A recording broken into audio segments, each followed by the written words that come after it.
Welcome to Last Beast 365. Now, for today's video, we're going to do a tour in famous Negril. I know what you might be thinking, this does not look like Negril, but it is, and it's a part of Negril that's not very well known. Not a lot of people get to see this side of Negril. And on the tour, we're going to go from Jackie's on the Reef back towards the Negril Lighthouse. And if you enjoy this video, which I know you will, please leave a like, leave a comment, and remember to also share this video.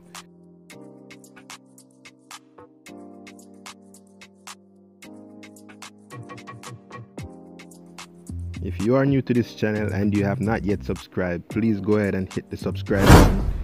This channel is all about Jamaican food, Jamaican scene, Jamaican people, and Jamaican culture on a whole. So if you love Jamaica and its culture, you love this channel.